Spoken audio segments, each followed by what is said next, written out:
All right, Ron, welcome to the Leaders Who Care series. Well, thanks, Mark. Pleasure to be here at the end of the day. Yeah, well, it's still got some left on mine. So, but That's no, right. it's great to have you here. And I'm looking forward to talking what we're talking about here, all around AI for good and healthcare. But first of all, shout out to Matthew Chavira for connecting us a ways back and all that. He's in Saudi right now. So, but I'm sure he's listening somewhere. That's right. And if I'm not mistaken, he's with a good friend over there, robotic friend.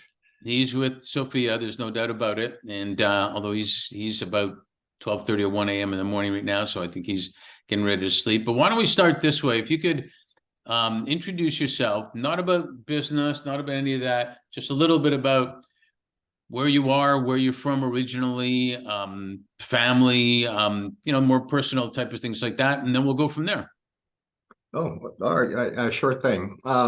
Yeah, my name is Ron Chabot, and I'm from the New England area. Grew up in a little town called Winchester, Massachusetts. 57 years old. I have four children. I have children in the ranges of 2 to 28. And so my 2-year-old daughter keeps me busy and love of my life, all of my children.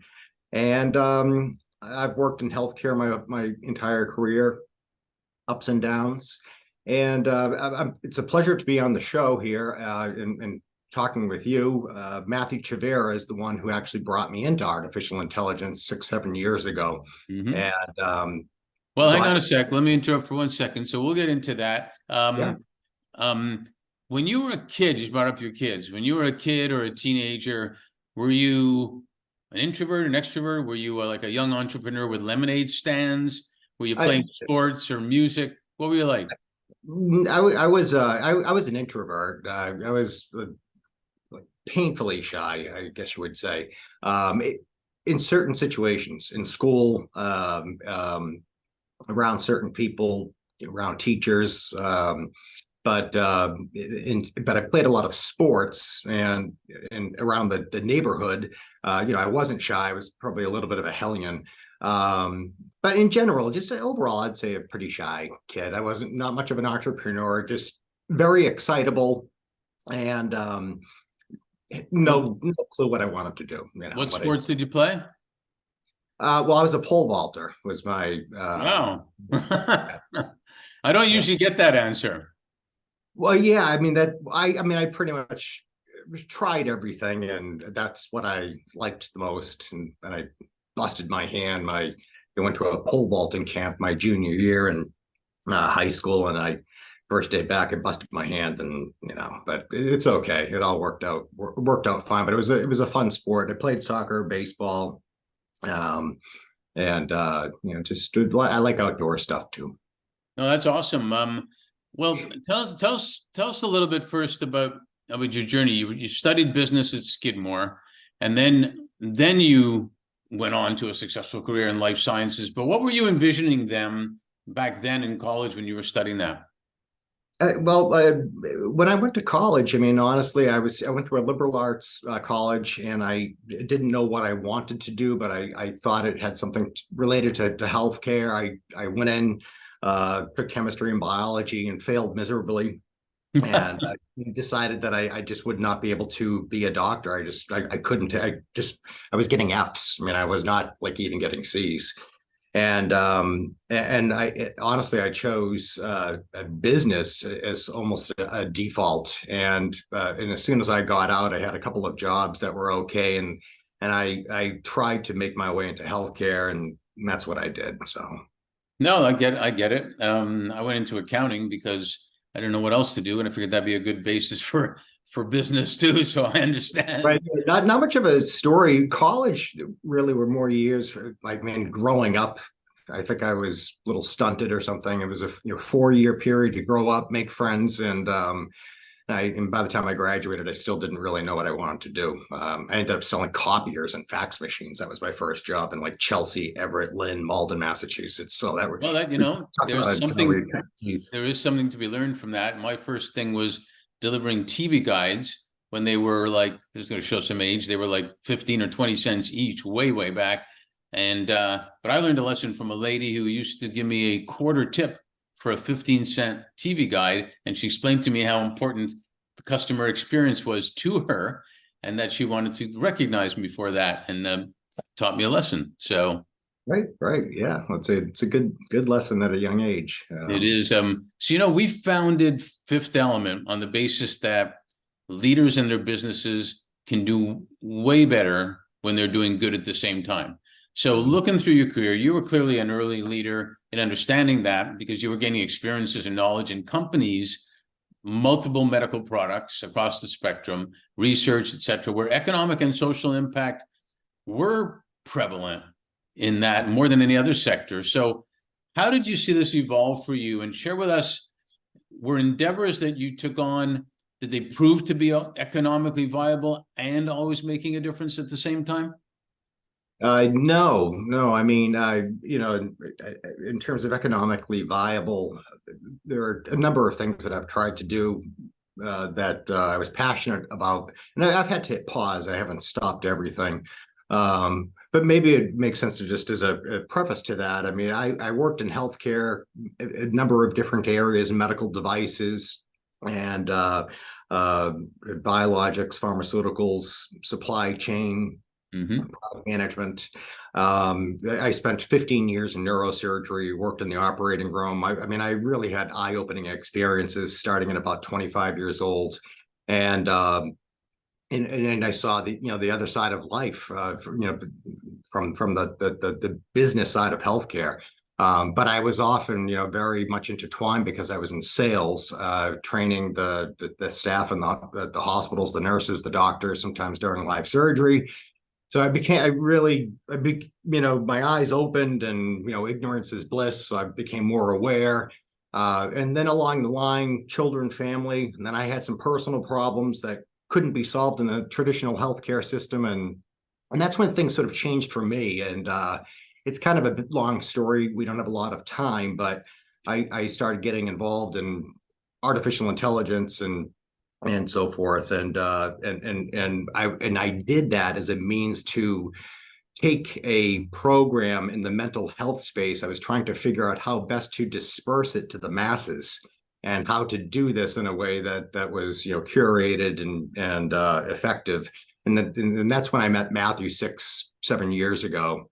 And then it's been a continued journey, working in a number of different areas ever since. And but at this stage, working with you folks in AI for good. And well, hang on one second. You're getting all my questions answered before I ask the question. Sorry, you didn't have to do that. I can't help myself. No, that's good. I like the passion. Did you find that that the economics were taking over from the care, or did you find that they weren't able to make it economically viable to care with medical products, et cetera, back then? Well, I mean, I guess rewinding to 6-7 years ago, I did what some of the companies have done successfully, and then the insurance companies wouldn't pay, creating a digital therapeutic as an example.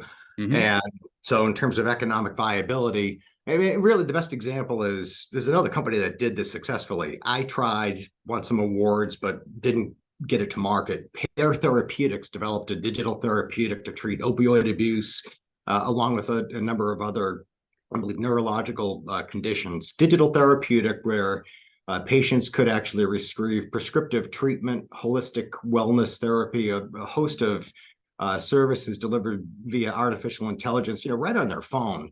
And this team did it amazingly successfully. They blew it out, helping people, probably in the process of lowering the mortality rate with this opioid epidemic.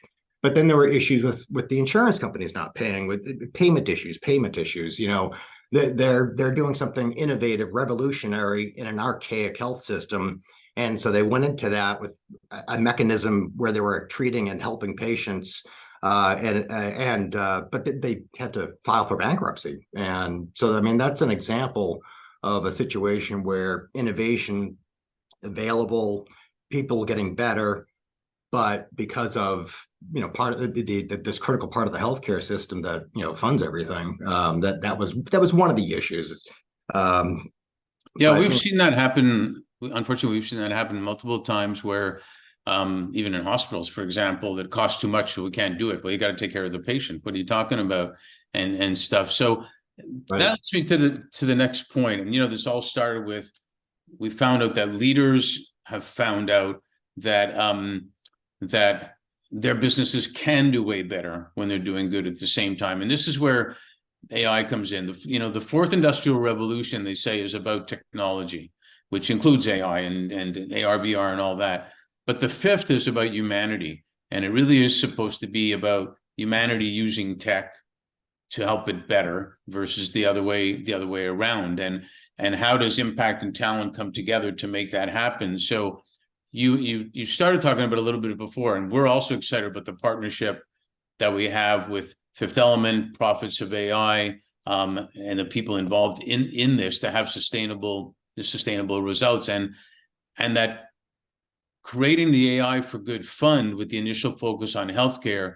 It just seems like that healthcare is the sector that probably can get the most good out of AI than any other sector out there, just because it's what it is. So I'd love you to share. You talked about a little bit of how you got into the AI world. Share that a little bit, but also your thoughts on the opportunities for positive impact on the healthcare system, and how, for example, our initiative will bring the expert knowledge of the global experts. It'll bring innovation and engagement with corporates, with entrepreneurs, et cetera, to create better health for employees, for families, for businesses, for communities. So I know that's a big mouthful there, but you can share how you got into it and what your thoughts are for the positive impact.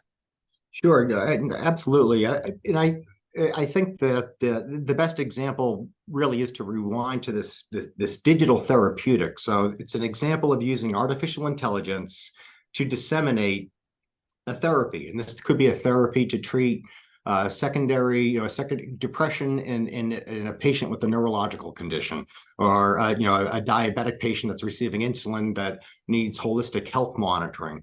That's one example. You take artificial intelligence, and a lot of people are afraid of it, and it's a tool that came about in the 30s up to the 50s, and now with generative AI, I mean, everything is exploding, but it is incredible the opportunities that are available. I mean, in healthcare, in radiology and in imaging, we're going to be able to see inside the body so much better for diagnosis.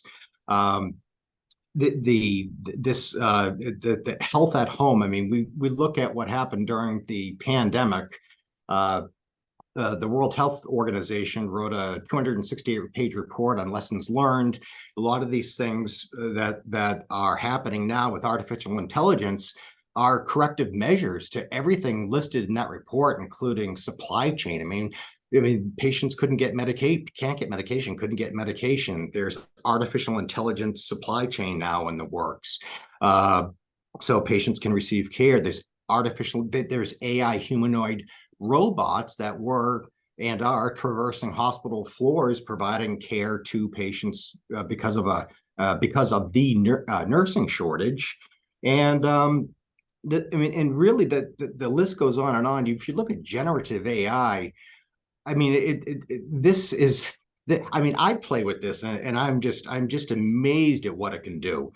And there are corporations using it to help them etch out their business plan. Hospital administrators are using it for administrative tasks and legal. I mean, really, everything that I've read and have seen, just because I've been around for a while. I mean, this is it is a whole next revolution after the cell phone, the internet, and it can be scary, but I think that the biggest thing that Prophets of AI, Roundup America, Fifth Element can offer here, and what's really missing is it's ironic, but we can take out the human biases, the human legacies, all the racial disparities, all the garbage that has littered our healthcare system, and has, turned it into a sick care system in the United States. And the mental health care system is like, I mean, it's a joke compared to that. Right. Don't get me going there. But artificial intelligence has, I mean, it can remove all of this nonsense so that everything is evidence-based and best practices, and it's disseminated in a factual, straightforward manner, but it's personalized as well. Because as you know, I mean, we have a meeting coming up with one of these companies. I mean, there are neuroscientists and psychologists that are developing generative AI tools that can mimic your personality and allow you to learn someone else's personality before you speak with them. And so we're creating, in addition to this fund, we're trying to create an educational forum where people can find out what they I can't even talk at this point, but what they can learn about AI. But the biggest need in healthcare really is the need for distribution and collaboration among stakeholders.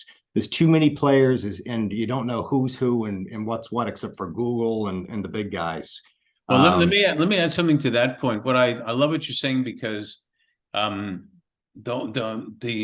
key goal has to be, like you said, having information so you can get equal access to healthcare for everybody. If everybody doesn't have the ability to be healthy, then our communities aren't going to be healthy, and there'll be other problems that come from that. And don't you see the fact that the combination of what we're putting together here of global AI experts, with the ability to speak about this information, the ability to engage probably highly in initiatives that are being done, the opportunity to recognize all these AI tech innovations and get it out to the world to share what it is, and potentially connect innovator, number one with big company number two, and see how they can work together to scale that out and bring equal access to everybody. I remember a story. This is amazing. UPS Foundation.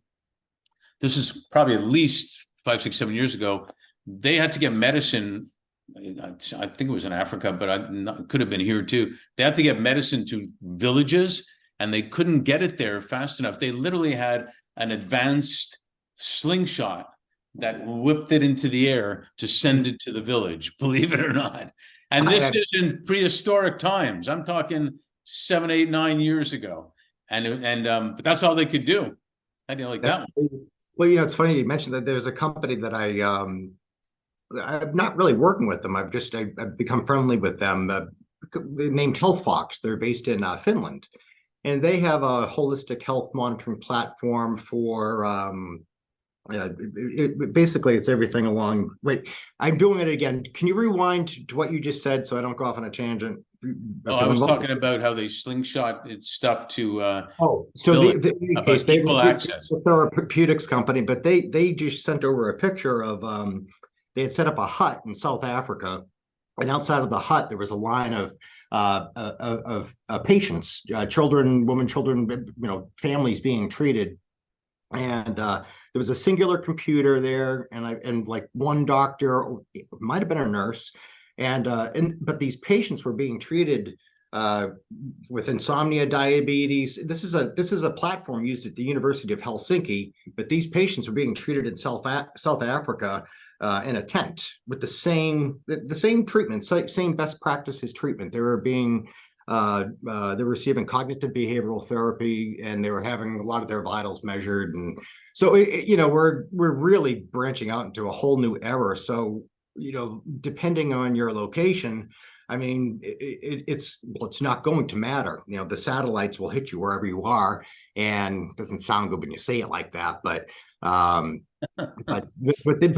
essentially digital therapy, digital therapeutics, health at home is really the next wave. Nobody wants to go to the doctor anymore and get sick, stand in lines, have the doctor blow them off, not show up. The nurse isn't there, the medication's not there. And of course, this is all an understatement, in a post-pandemic world, because I don't want to be insensitive. I mean, it was horrific what happened, but it's still happening. But people, well, I guess what they say, you don't want to waste a good pandemic or a disaster or something, is the saying. And I think we did learn a lot about what needs to be done, and and how important it is, even economically, that it's not fixing sick people, it's preventing people from getting sick. That's going to be the biggest part. And like you said before, huge arena of mental health, that even telehealth could be a plus for that, just somebody to talk to. Now that's happening more and more, obviously, but someone to talk, to talk to. As you probably know, they even have these almost like credit card things that you can put your fingers on and it checks your heart now. Oh, great. Yeah, it's incredible. I mean, wearable technology, I mean, everything, your circadian rhythms. I mean, really the doctor can get a complete picture, personalized picture of every individual's health, all of their vital signs tracked and mapped over a period of time.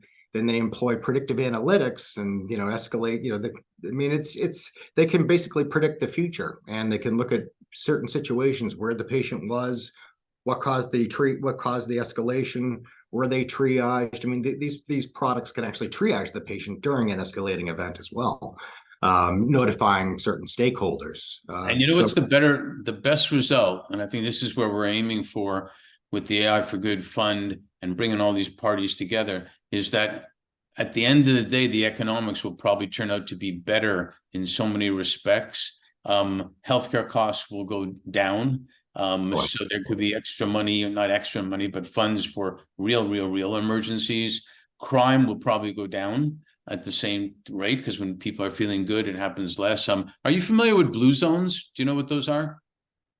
I think I do, but you might need to tell me.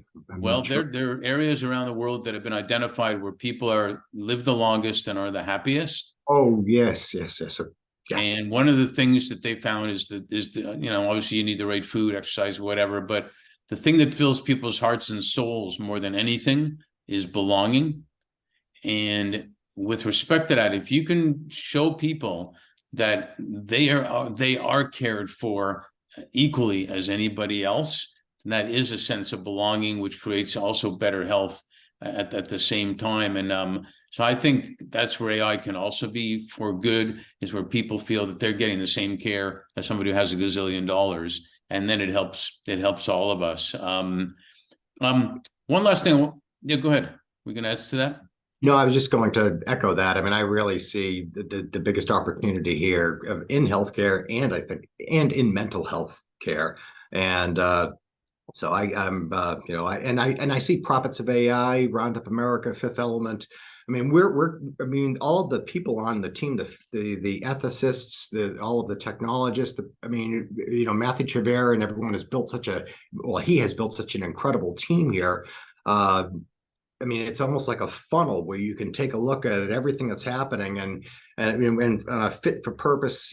We can identify the right client, the right AI, the right tool for the right vertical, the right company, the right person. I mean, it really has to start at a sort of a broad, ethical level. I mean, what is the technology, and how is it built? How is it used? What is the business model? And then not me. I mean, this is the Matthew Chabot and yourself. And it's a key element that you talk about, because we want to make sure that we recognize who's using and bringing AI for good to the world in an ethical manner, which makes it more sustainable. So, I mean, that's the goal, and I think we're off to a good start. I want to ask you one last question on this part.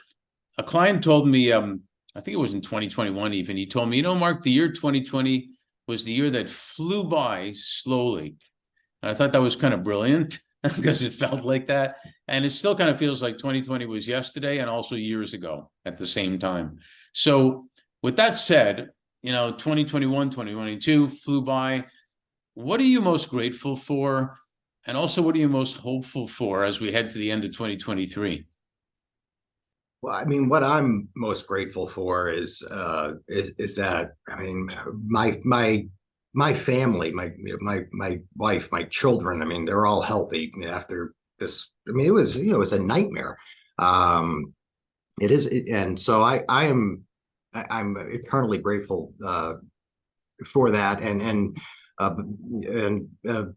honestly, I'm still kind of stuck there. I know the pandemic is over.